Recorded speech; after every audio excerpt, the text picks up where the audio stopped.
Terry.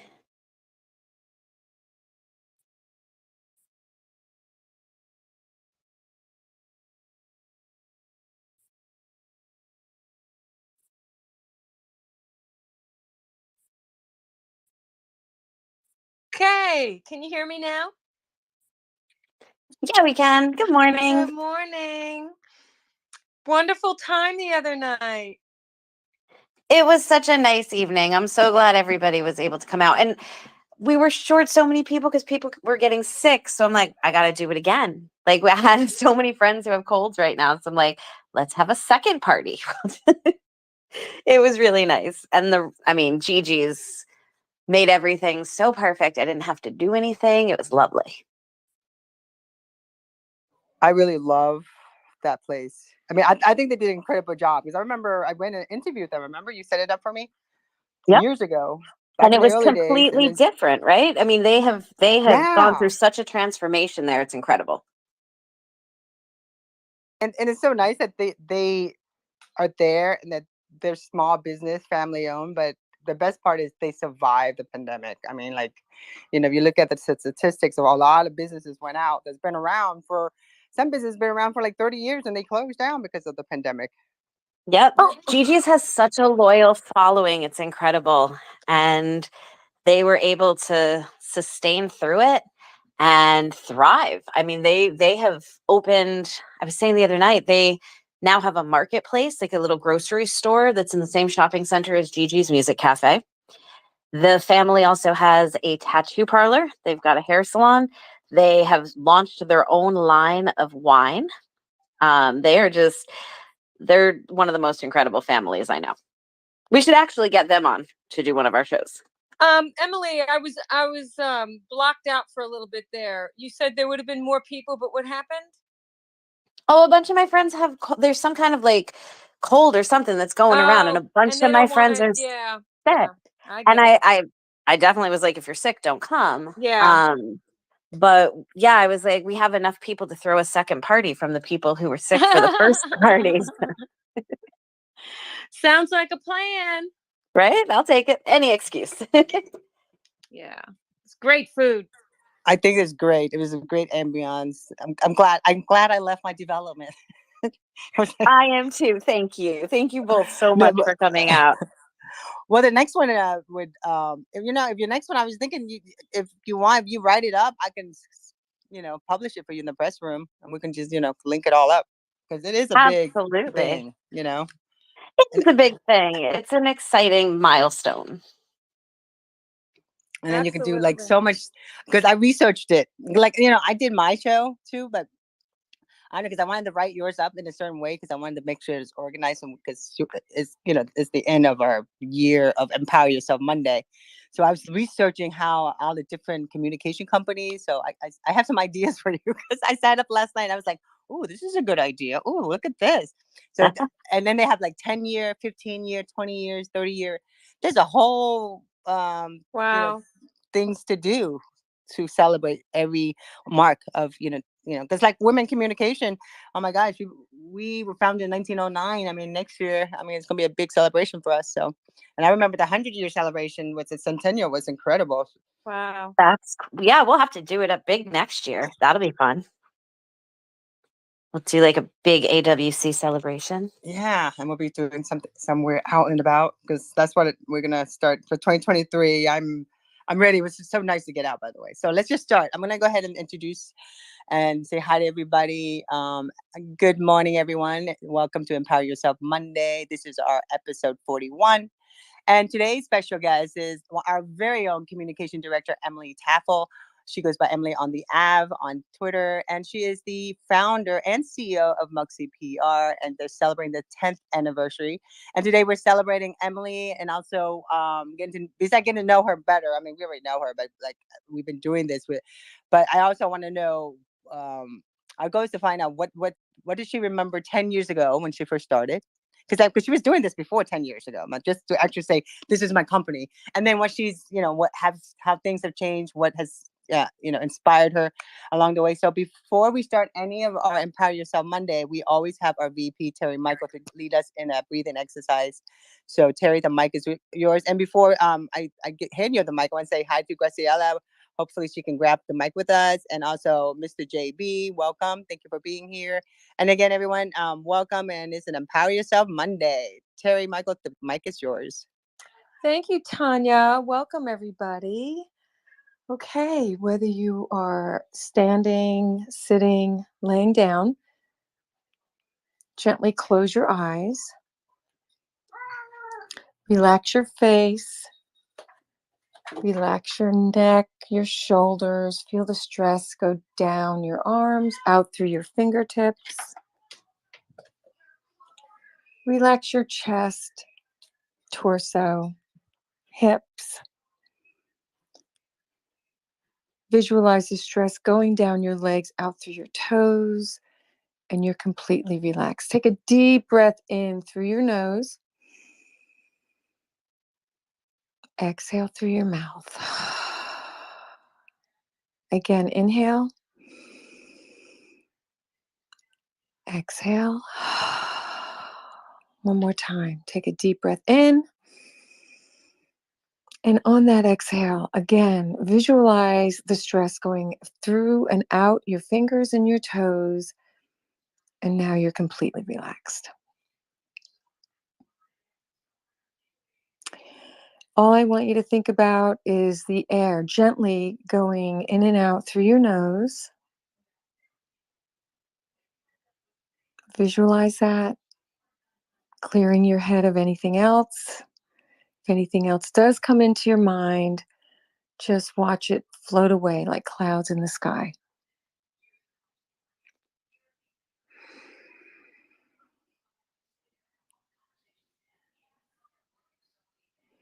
Gently breathing in and out, eyes still closed, totally relaxed.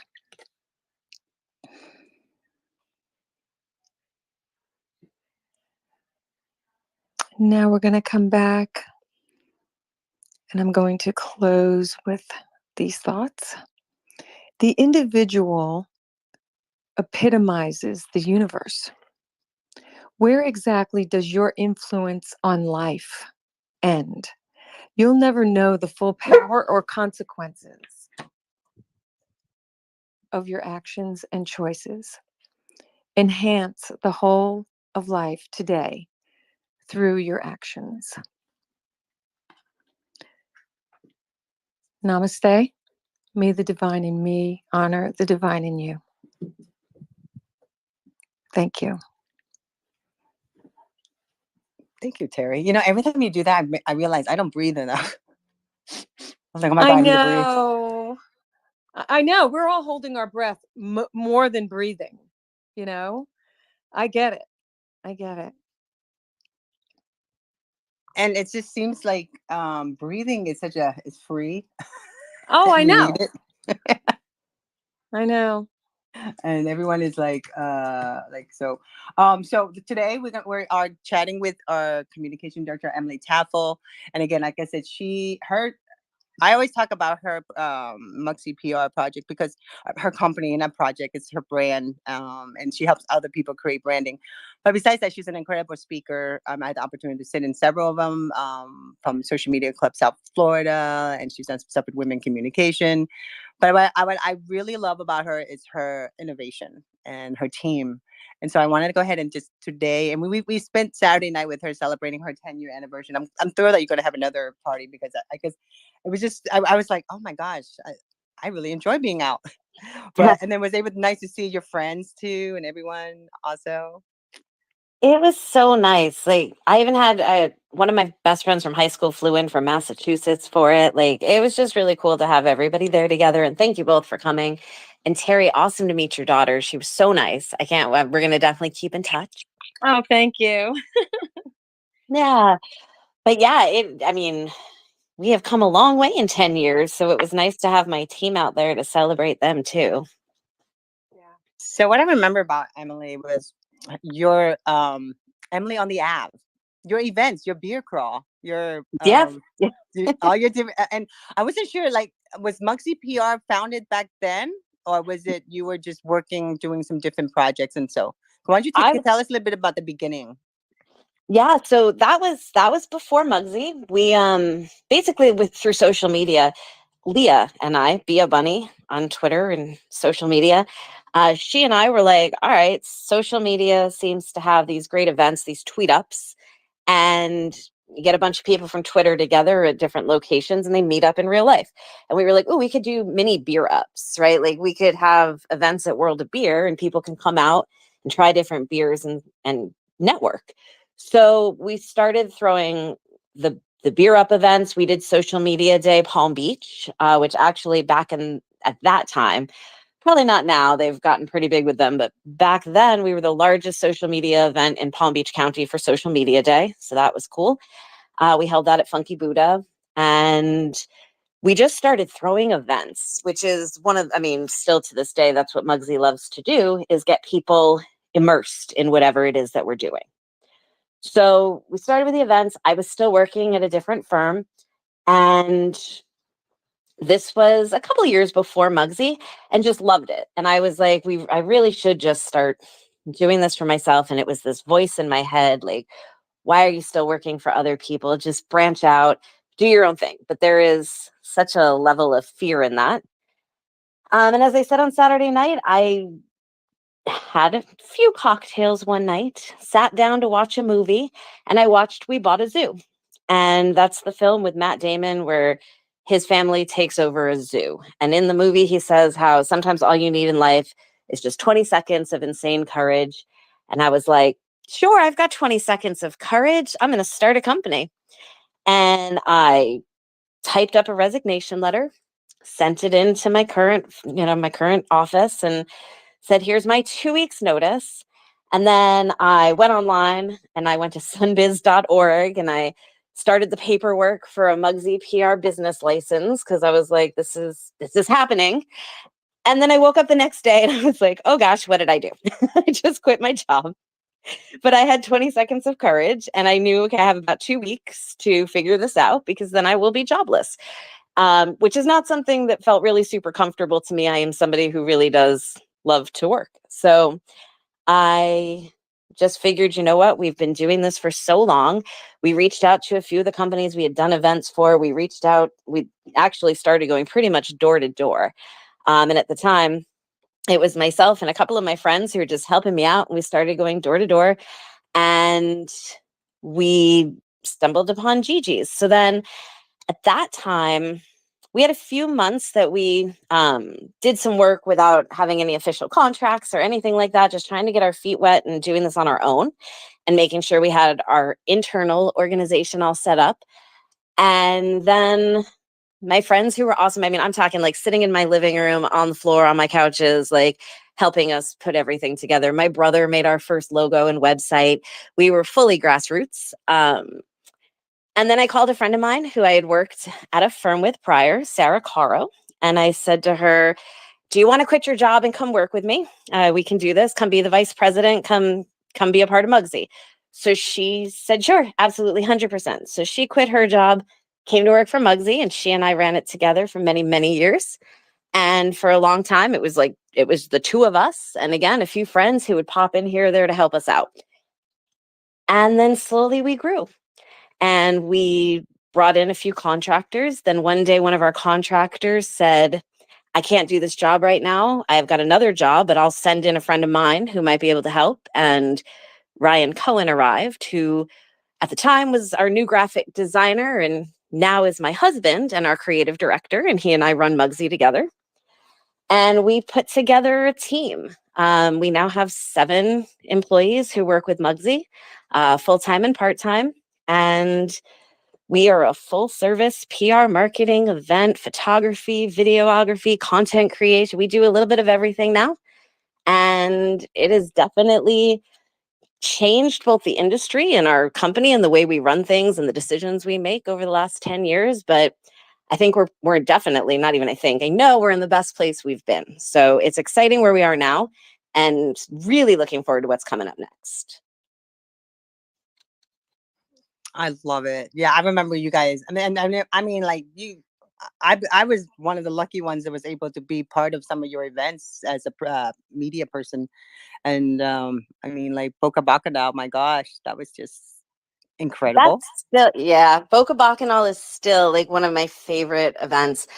We don't rep them anymore, but we attend. They truly, they have like fully renovated that museum and the event and all of that. But yeah, a few years ago, back when we were a little, we had a lot of clients in Boca at one point. Now we're like, so everyone's like Miami or West Palm Beach, or out of state. But we were really Boca centric for quite a while. And Boca Bacchanal was just such a fun event. Like the best food. It was like a little mini South Beach Food and Wine Festival, but closer to home without all the parking hassle. And I love that event. And yeah, it's still going on. So people should definitely go check it out. If you're in Boca, bocabacchanal.com, go check them out because it is a beautiful event. But we loved it. And like we had that actually helped my team grow so much because everything that could go wrong went wrong all the time on like we had the one year we decided to move it to the airplane hangar. I don't know if you were at that one, Tanya, but we moved it No, to the remember I sent airplane people to hangar. represent me. Yes, yes, yes, yes. I got some And then it pictures too. I downpoured don't know if you rain. even got them. It I got poured. pictures. It absolutely poured. The tent started like the rain started coming in sideways. Everything was getting soaking wet, and we were just like, "All right, we're gonna make the best of it. We're gonna party in the mud." It was like Woodstock, but with fancier people. Um, but we made it work, and our team like really like they pulled together and they hustled and they made like this amazing, luxurious event in the middle of basically like a hurricane storm, and it was incredible. So all of those moments that we, in The the pictures you at the couldn't tell though. right, it looked so good, and some of our signature images are from that night, and you would never know what was happening behind the scenes, and that's my favorite part about it. Like I would say one of the things our team is best at is being able, well, the PR spin, right? You never let people know when anything is wrong, but um, our clients never know when there's a problem because we solve it. Like at every event, in every situation, like our team is so creative and they're talented, they're experienced, they have the expertise to make things happen. So you really can't tell when all of that is going on. They are calm, cool, and collected in front of anybody who can actually see them. I mean, what goes on behind the closed doors as we're going, oh my God, the tent is leaking, and what do we do? But yeah, it really like it turned out to be an amazing, beautiful event. And um I can't say enough good things about the people who work for Mugsy. I could not do it by myself. So they're So, amazing. so let's talk a little bit.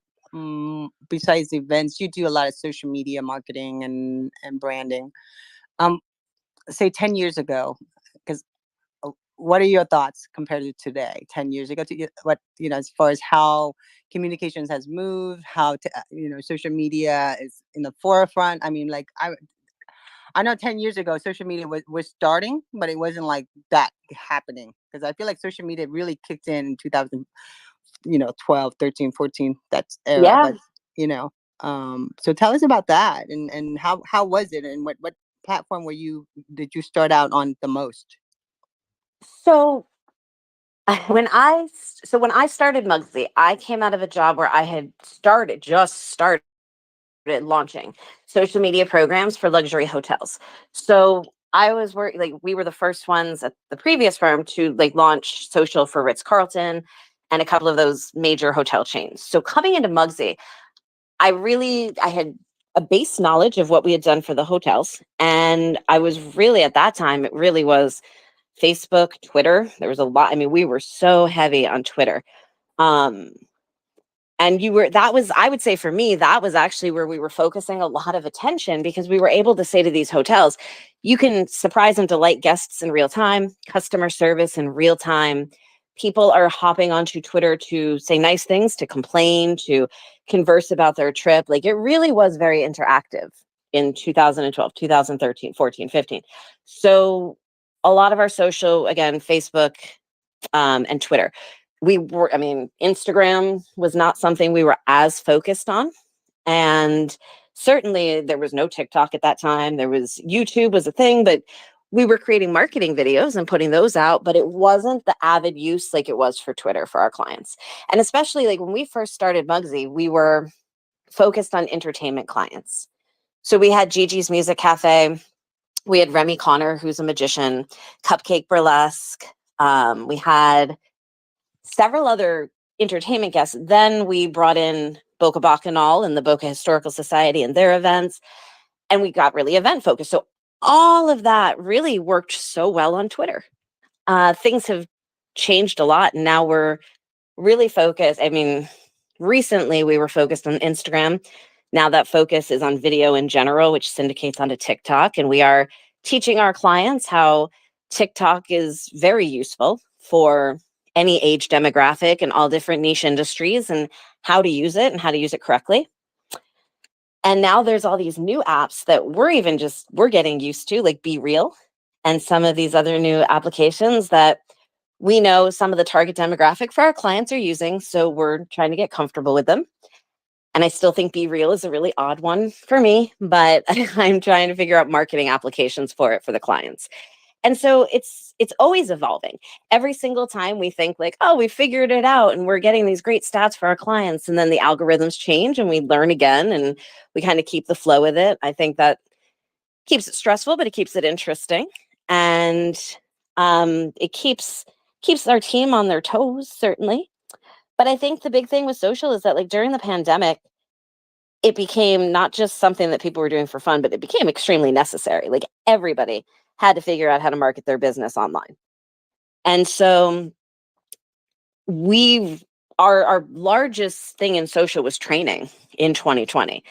And we're still doing more, we do some management, but we're doing a lot of consulting and a lot of training for people who want to run their own social media campaigns, but just simply don't know how to do it.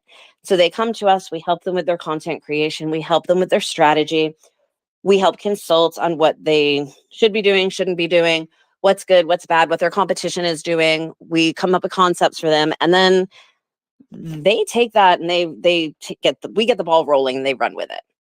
And that has been something that is a big change too, because in years prior, a lot of the companies wanted us to manage. And now a lot of them are going internal because they're there day to day and they're trying to show the true day to day behind the scenes of their company instead of such curated posts that were existing before. So I think we've always had the buzzword of authenticity in social media, but I think you're actually getting more authenticity now than we ever were before.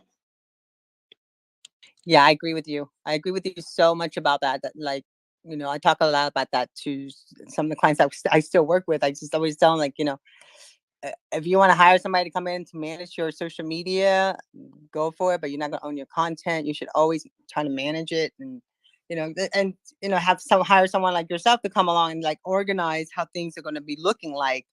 Create a roadmap, as they call it in the NFT world, and we'll create a roadmap, and from there you can launch, and then you can come back and have do a checklist of what needs to get done, what didn't get done, and like you said, find the platform that fits your niche.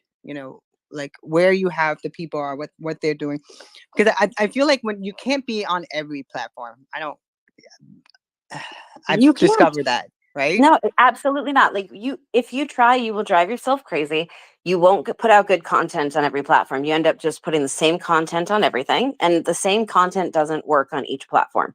So if you try to be on everything, your content and everything is content. I mean, you could content create all day long, but most of us have other jobs we also need to do besides just posting on social. So in general, I truly think pick the one or two platforms that really, really work for you. Focus in on those. It's not to say you can't expand after that, but if you really, really focus in, see what works for your audience, see what converts on the platforms that work best for you, you're going to see your business grow and you're going to see your network grow and you'll see all the needles move more than if you try to be on every single one of them and you spread yourself too thin.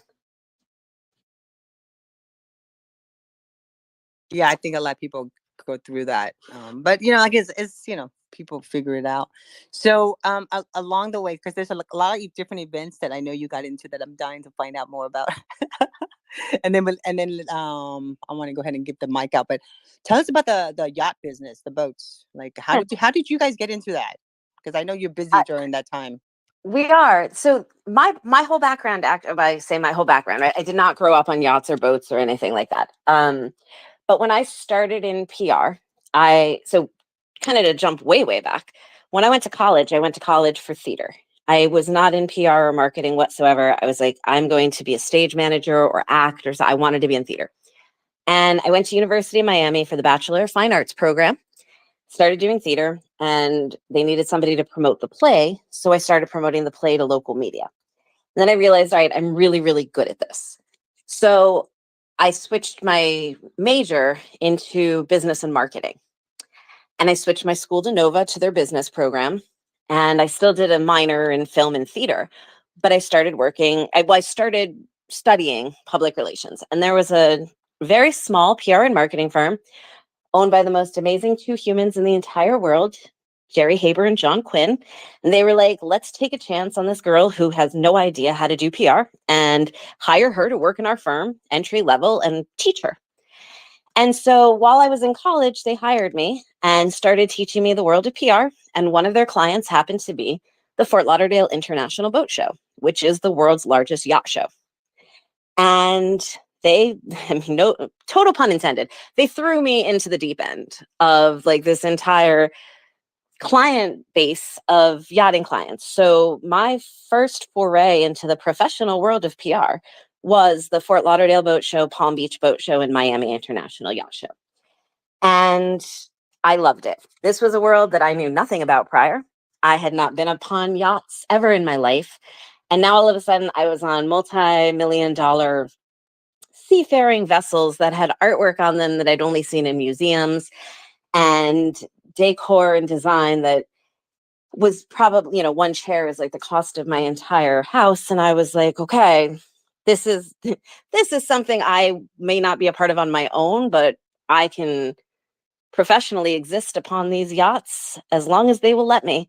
And so we have always worked to have some clients within the yachting industry because it has just become such a big passion.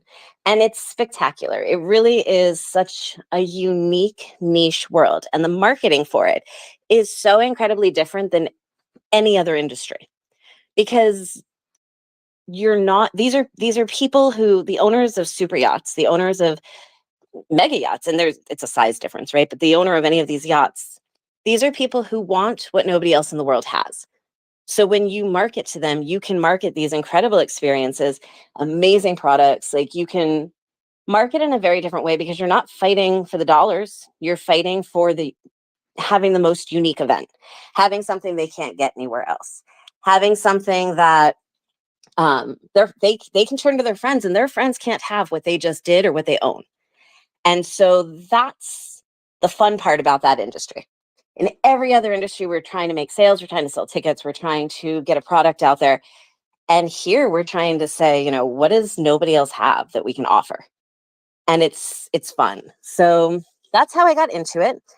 And then at my firm, there was one of my clients who's a yacht designer, and he and I have just hit it off. We've always done great work together. And when I left and started Mugsy, and my non-compete, of course, that expired, he came to Mugsy, and he's now been our client here at Mugsy. I've worked with him for about 20 years in total, but he's been our client for 9 years now through Mugsy.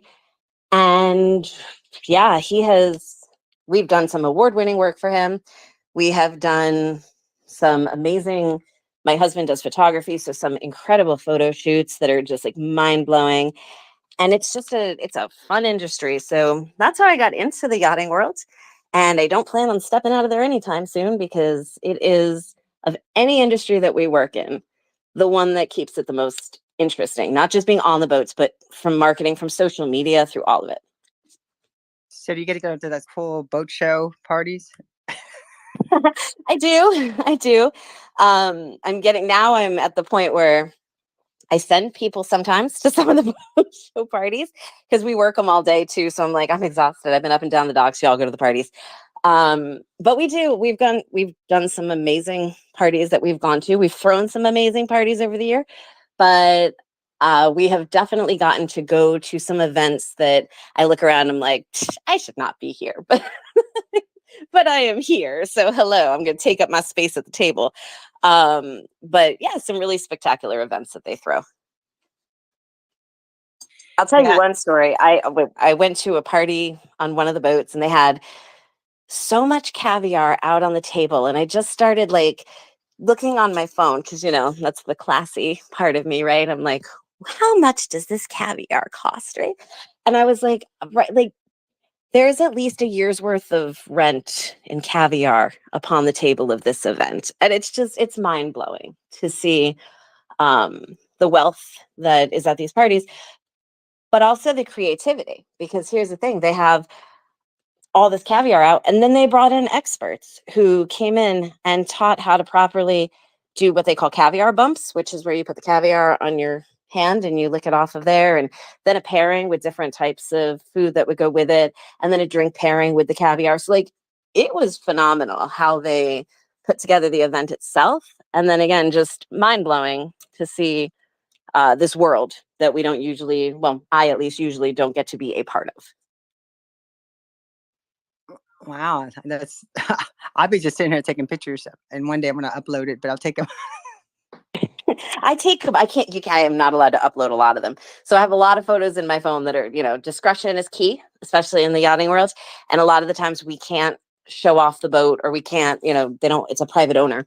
So they don't want us to show the pictures of the boat, or we can't show the pictures of the party. So unfortunately, I take the photos and then I just keep them for myself. So when I'm old, I can remember all the things I did back in the day. So you sound like me right now. I'm just like taking all these pictures, and then I'm like, oh, look at that. And then years later, I'm like, oh my goodness, I remember this. Oh yeah. So it's kind of like, I feel like that's where our like our brain's going to be. Is everything we've ever done is going to be on our phone. Like Yep. from our our Google Play and our our app, your Apple Store, they'll have You're all our right. data. Oh, 100%. If it were like, I go back in time, like, where was I on this date? And then I go through my photos to figure out where I was at that time, or I go to my Google Map timeline and you can go back. I went to like 2019 the other day to see where I was on a specific day. It's crazy what technology lets us look back to do. Yeah, I think it's so incredible. And now let me ask you something. What are your thoughts in Web3? I know we talk a lot about this, and then I'm going to go ahead and open up the mic for everybody. But what are your thoughts on Web3? And are you talking to, because I think you were mentioning you're talking to your yacht clients, but are you doing anything in Web3? I'm talking to everybody about it.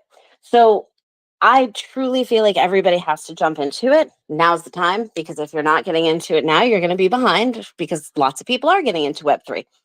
Every one of my clients, I talk to them about how we can use what they have already existing to create at least some assets for Web3 to get them started.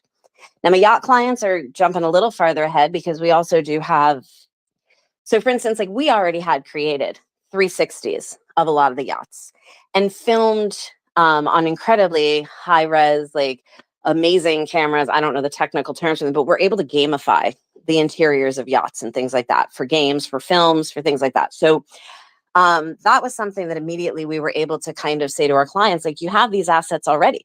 You have assets that can be used as NFTs. People can purchase, a yacht, either a photo, a piece of a design of a yacht. I mean, we have so there's different aspects. And of course, um, blockchain contracts, really big in the yachting industry now. So there's that as well.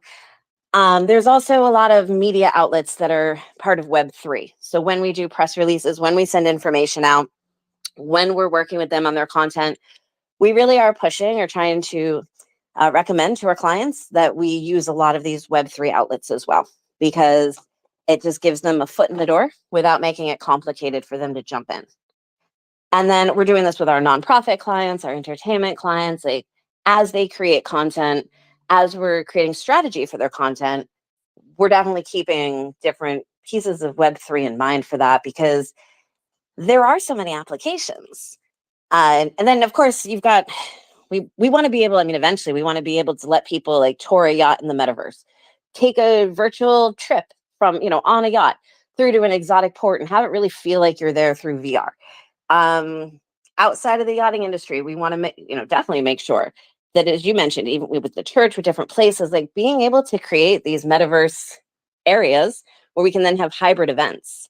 And so there's the event in real life, and then people can also go in the metaverse to attend the events that we're holding. So definitely something that works for pretty much every business, every industry, every niche. It's just a matter of how they do it. And yeah, we're pushing it hard. Everyone should be jumping in. And I'm going to say what I say every single Monday. Women should be jumping in because they have an opportunity now to create equality and equity in the virtual world where we don't have it in the real world. So women should be stepping into it as well. I'm glad you say that. Yeah, I'm actually have been working on the metaverse for the Church of Perpetual Life. I actually, because I retain my kid because that's what he does for a living. I've been like sending him all this stuff, like you need to learn this, you need to learn this, and you need to learn this. So I'm not overwhelming him. So I'm just sending him little things he's learning, and then I'm like, okay, you need to go to this platform, and I want to make a digital duplicate of this. And he went, and he's like, oh, Mom, we can do this. So like, how much? So how big is it? I'm like, well, it's 12,000 square feet. He goes, oh no, well, I was just thinking about smaller than that for now, but.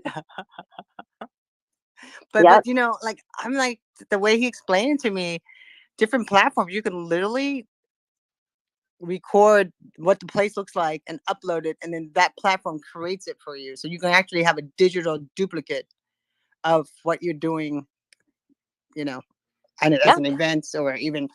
So I told my girlfriend, I'm like, can we make a digital duplicate copy of your farm? She's like, yeah, I want to sell it. I'm like, yeah, okay.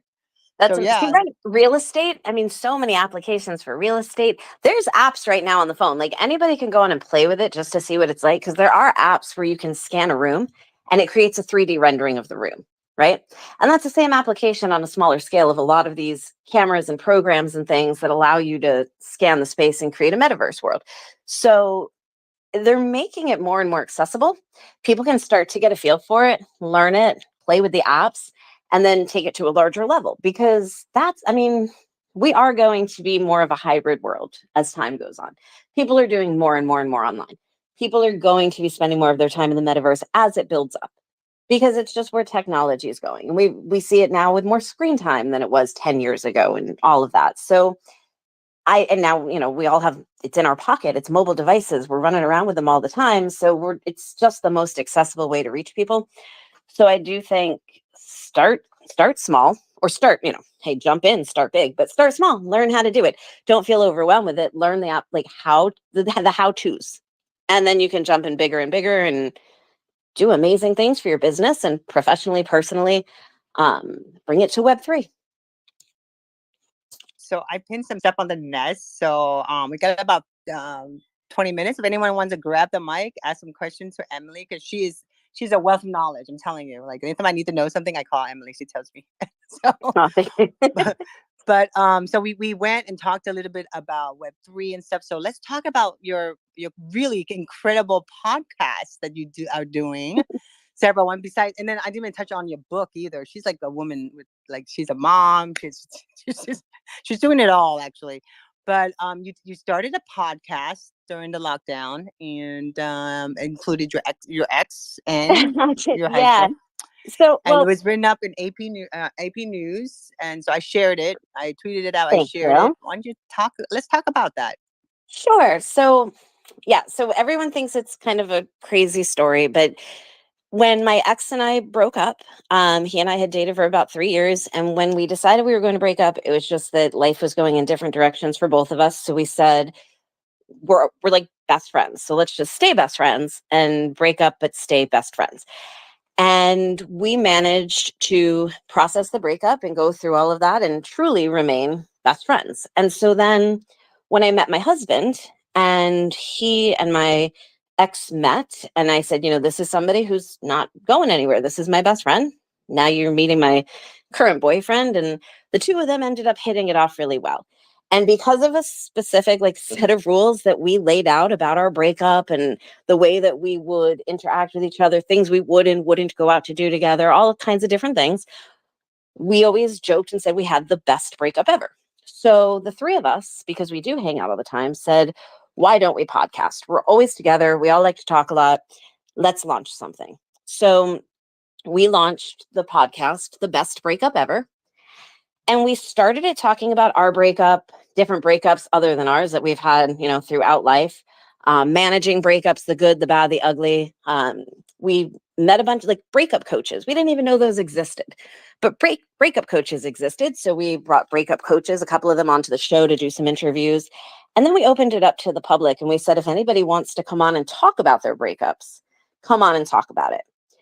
And we've had phenomenal response. People really, really want to talk about their breakups. And they really want to hear other people talk about their breakup. So we did have the AP was doing a story about couples who share passwords for Netflix and Hulu and different streaming platforms. And we do. And we also, and again, it sounds strange, but we also share with my ex-husband. So my ex-husband, my ex-boyfriend, my current husband, and I all each pay for different platforms and share all the passwords so we can share them. So that became the AP story. And they wrote the article and they talked about how we all share our passwords and all of that. And they did a mention of the podcast, which of course then did help us to boost that. So we have had, which we think is crazy because it is just us being us and chit-chatting about life and love and all of that. But we had about 50,000 listens on average. And we put out shows, or we try to put out shows every other Monday. It's been a little slower recently due to some health stuff for all of us, but we're doing pretty great with it and we love doing it and it's so much fun. And we've had such a good response. Like I said, it's just been amazing how much people have opened up and been vulnerable and come on the show and talked about their past and talk about their relationships. And it's amazing. We've met some awesome people. So, I mean, if anybody wants to listen or wants to come on the show, you can go to thebestbreakupever.com and there's a submit your story form and you can submit your story and come on to the show with us. We would love it. We love having guests on. And then all of our episodes are on there if you want to listen to us talk about our breakups as well. And we don't just talk about love, romantic relationships. We talk about friendship breakups, which are actually way harder a lot of the time than romantic breakups. We talk about breaking up with a job. We talk about breaking up with things that you thought your life would be that it isn't. All kinds of breakups. You mean like mine and Facebook? Right. Yes. You should come on and talk about it. Yeah. I'm still on there, but like I said, I haven't really posted much on there. And if I do it on a story real quick, but I'm not on there. They're like, so I call that a temporary breakup. I don't even know what the breakup is, but so I want to go ahead and put the mic out for anyone. It's about 10:46. We're gonna shut down at 11 o'clock sharp. If you would like to grab the mic and ask some questions to Emily, you're welcome to. And again, just please know that this space is recorded and it's live streamed and it's being recorded on another platform. So because we're gonna cut it up in snippets, and I'm making an audio book. So I've been working on my Empower Yourself Monday because guess what, 2023 is around the corner. I know. How is that even happening? I looked at I looked today at the calendar and I was just like, oh my gosh, we are so close to the end of the year and it's exciting. We have a lot of good stuff coming in 2023, but the timeline for all that stuff, it just feels like everything's in fast forward. Time is going very quick. I'm Jewish and so are you. Yep, Hanukkah is like literally this weekend. Yep. Did you do your shopping? Yeah. So yes and no. I'm 90% ready for this weekend. But I did not forward think 8 days of presents for the kids. I have some gifts for that. I was like, oh yeah, no, I'm good. I have time. And then I was like, nope, it starts this weekend, Saturday, I think. So, or Sunday night, I think. But yeah, so I have a little bit more shopping to do this week. I hate the stores at the moment. Every line is so incredibly long, but I will be there getting a few more things and then hopefully I will be completely done. How about you? Are you pretty much wrapped up? Yeah, I'm doing everything online and we don't, we only buy gifts for our children, right? I mean, that's what really Hanukkah's about. So, my kid wanted it a really expensive, for me it's expensive, but it's a really nice rug, and I bought him. So it's going to be shipped to him. Nice. He's like, I'll take a rug, Mom. But it's not just because he's a cool millennial. So I'll take a he's cool millennial, cool. Everything he does, he seems that way. But he's like, I don't want too much stuff, but I want this, and I'm like, it's just a white rug, but it's like adorable. I love it. That's okay. Yeah, Well, but he's I was got like, good okay, taste that's then, I what he guess, wanted. apparently. I Right? missed a day when he was in college. He wanted a kegerator, so like I'm a kegerator. So yeah, I it's a love big difference. it. Big difference, right? He's grown up quite a bit here. That's But so funny. yeah, like Yep. it's literally around the corner. I was at the was it there's a whole bunch of tree lighting happening, and there was just so many steps, and New Year's Eve is coming up. Are you guys doing anything? Are you planning any parties, or what are you doing for New Year's Eve? And you too, Terry, what are you guys doing for New Year's Eve? Nothing yet. So we have a few different events for clients and stuff that we have for New Year's this year, but I actually will be with Ryan and my kids, and I think we're going to Lauderdale by the Sea. We have some hotel clients there, and we are going to go to their party and then watch the fireworks over the pier in Lauderdale by the Sea. Oh, that's beautiful. Yeah, Yeah, my but development. there's I'm gonna be in my. I'm not leaving my development. My development's I finally feel gone. But we we're finally gonna have something happening here because because they shut down the clubhouse for quite a bit. And every month when we pay for those dues, I'm like, oh my god, when am I gonna be using that clubhouse? New But Year's. They yeah, New Year's they're gonna like give us supposedly something really nice. So I'm nice. excited about that. But Wait, I so want to so give a what? shout out because we had her on the show, and Modern Boca Mom has like an amazing list of New Year's and holiday events on her website. So, especially if you have kids or if you have a family that you're bringing out, modernbocamom.com has like a whole amazing list of different places to go for the holidays, for Hanukkah, Christmas, New Year's. Check her website out because she's amazing and it's very comprehensive. Yeah, I love how she writes. Actually, I'm really yeah. I signed up for her stuff just to see what's going on because I get one from So Boca. Hmm. Oh, she's I got get good from stuff too. Yeah, yeah. So Boca, she was another one on the show, and she's got great stuff. I also are you on the Fever app? I'm going to No, share it. This is my favorite secret right now for events in South Florida. So I will share this with anyone who's listening. If you're in South Florida, get the Fever app. Fever is like Fever. Fever. Yep. And Fever, and you can go on their website too. You don't have to have the app. I like to keep my account because I do get a lot of tickets through them. They have a listing of all like really weird, unique events that are coming to South Florida, but also other cities. So if you're not in Florida, you can find events anywhere else as well. And that's how we found like the Money Heist immersive escape room that Netflix threw. That's how we found the Stranger Things experience through Netflix. Netflix puts a lot of their events on there. All the candlelight concerts that are taking place in Miami, their tickets are sold and on a discount through Fever. They put up really, really unique experiences that you're not going to find on the event sites. They have a lot for the holidays that are very cool. And again, they partner with Netflix and things like that. So a lot of exclusive experience pop up on there. The other cool thing is you can wait list. So they'll say like this event is coming in 3 or 4 months and you just put yourself on the wait list for it. Then they'll send you a reminder when the event is coming here and when the tickets open up. So that's how we got Museum of Ice Cream tickets like immediately. Trying to think what else they were promoting. There's some kind of under the sea cocktail experience that they're promoting right now down in Miami, but like really cool stuff. So not only for yourself, and I don't shill for them. I get no kickback on this, no percentage, but they make amazing gifts for the holidays. So I have been buying a lot of experiential stuff for the kids, for my friends, and they make great experiential gifts for the holidays. So check out the Fever app. I should do Yeah, commercials for I'm them. on there right now. Very cool. Yeah, They're like they're doing because Eventbrite is like everybody's using it, but this one is really chic and cool looking. They have it is. festivals. You want to go to a festival? Yep. And they have a lot of good discounts a lot of the time. So I check there before anywhere else because I've been able to get less expensive tickets there. Very cool. Yeah, I like that. Events to do in Miami. Yeah, yeah, because people nowadays don't really care about. I don't like owning stuff because it's a No, lot. I mean, how much more stuff there's you too own? much stuff. Right. How much stuff can we own and how much do we really need? And we have kind of set that rule. I like to wrap stuff to have, so the kids have something to open. But as far as my friend group goes, we have said, let's just book experiences that we can all do together and then do something fun all together as opposed to just buying each other things and just it sits around the house. Well, like didn't you have a client that did that whole vault?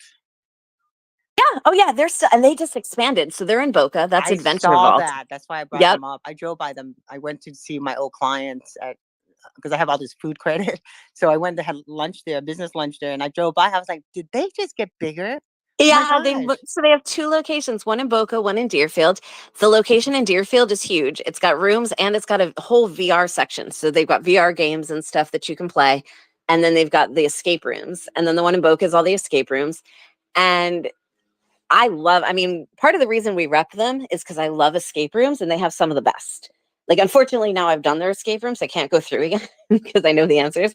But if you want to go, Tanya, let me know because we'll like the best escape rooms around, and they're so much fun, and they're also the nicest people. It's a husband, a wife, and the husband's brother, and they're just the nicest people who run it. And yeah, Adventure Vault, so proud of them. That was the best part, I think, too, of the Mugsy party overall, was being able to like really look back, because as I was writing like what I wanted to say, like looking back and seeing how far so many of our clients have come, how many have expanded, how many of them have new locations, how many of them have gotten investments, like and been bought out and met their goals of what they started the company for. And it's been so awesome to see. And it's only been 10 years. So we were like, I can't wait for another 10 years and see where everybody's at, because we went through the pandemic and all, and they're still growing and thriving and expanding. And that was awesome to look back on. That's why I have gratitude for living in Florida. Yep. Because Yep. because we weren't locked down like everybody else in the country was, and and then what it is like now, I just feel like we're booming, especially where we're at. It's just kind of little hectic sometime, but it's so we have gratitude for it. I mean, I'm grateful. 100%, so grateful for it. And I do think, I mean, you can't keep Floridians in the house for too long. Everybody needed to get out, and everybody has been, there was a lot of like tentative hybrid events, things like that last year, but this year it has been just such a burst of in-person events and people wanting to get out and network in person and see people and just feel connected again. And so next year is only going to see more of that. I do think, like I said, we're going to see some hybrid through metaverse stuff, but I think the days of like everyone jumping on Zoom to have like these Zoom events and things, that's at least down here definitely starting to fade away. And people are coming out. Art Basel was a little weird. We could do a whole nother show on that. Yeah, I want to do an update with you just on my personal page, and maybe we can talk about Art Basel and bring in some of the Art Basel people that were there. Yeah. I was gonna go, but like the last time I did Art Basel, when we sponsored it, when I did it with Maria de Los Angeles, it was a lot of fun. We sponsored the Buddhist monk being in South Florida, and they did the whole Sam medallion and stuff like that. It was a lot of fun. I really enjoyed it. But it's kind of like it's a toss up too, because during that time it was wonderful with all this Buddhist monk from Tibet doing the Sam medallion while we're streaming and interviewing and talking and during Art Basel. But there was pouring rain. Yeah. And it was so bad, the weather. Yep. Oh, I know. That's always, you never know what's going to happen with that there or down here in general. But yeah, I don't know. There was the events were a little lackluster this year from years in the past. So I'm hoping next year, maybe we should get involved and bring a little more flair to some things, because it was, What do you mean? Oh my God. Now you got me like, it's the end of our hour, but now you got me. I'm like, what do you mean? Everyone on my NFT and my crypto okay. and all this stuff, they're like, it was the best. It was so great. And I'm like going, Yes. oh, it was, but I didn't see much of it. For anybody on the NFT side of things who are going to NFT events, they had some great events.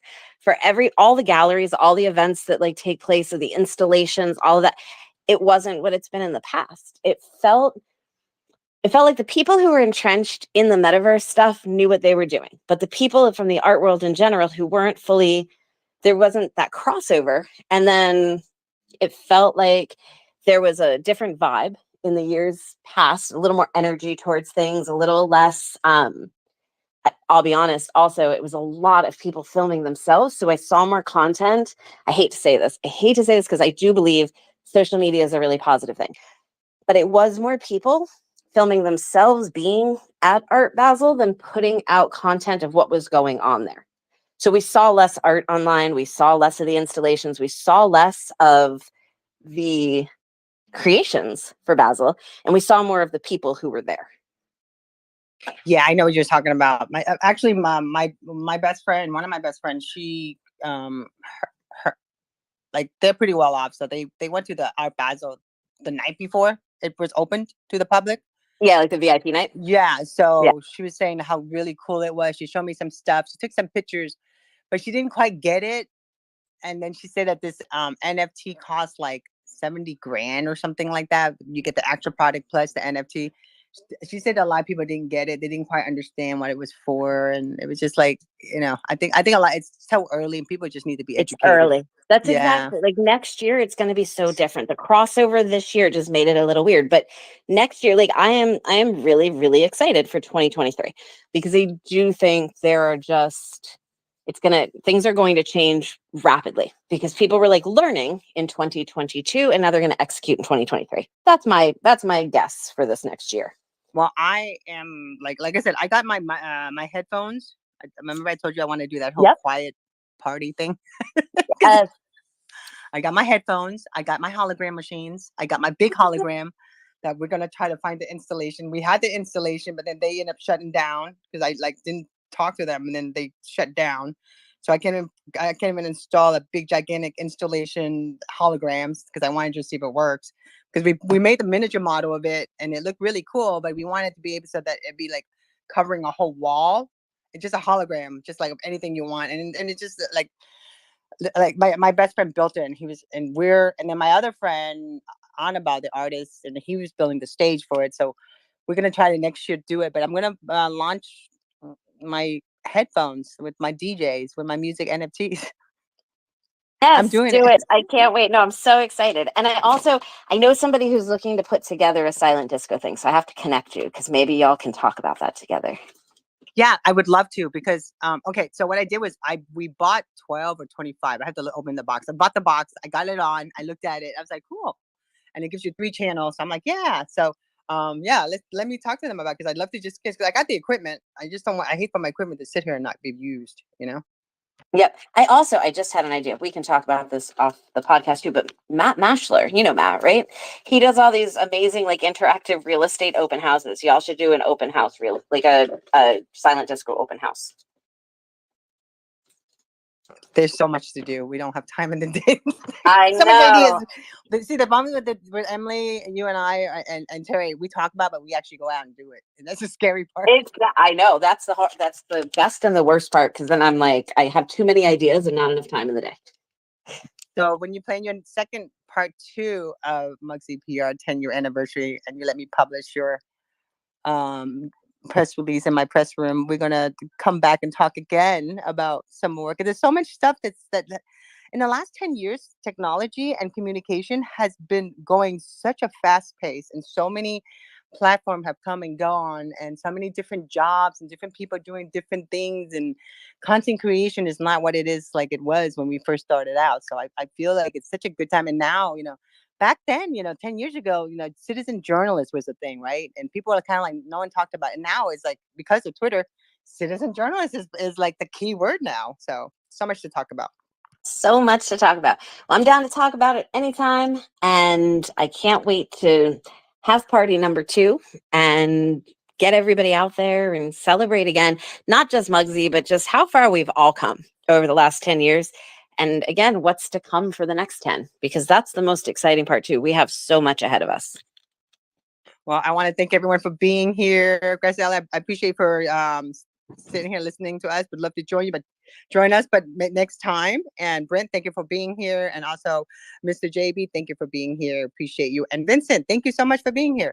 So Terry and Emily, you ladies have a great day. We'll be back next Monday. And again, this is our 60-minute Empower Yourself Monday. And Emily, before we let you go, can you tell our listeners how to get a hold of you?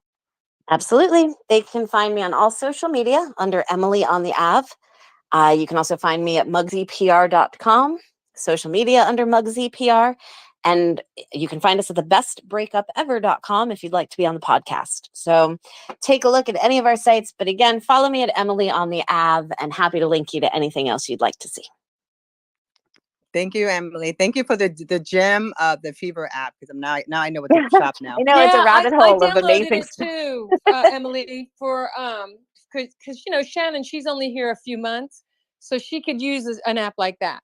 Oh, perfect. Yes, absolutely. Well, I'm glad that helped because I love it. I live off of that thing. And thank Awesome. you for having me on today. And thank you again for coming out, both of you, for coming out to celebrate Mugsy. Y'all are awesome. Yes. Oh, no Love you, problem. Love ladies. you all. I love you Love too. you. Bye, Have everybody. a good rest of your day. Bye, everyone.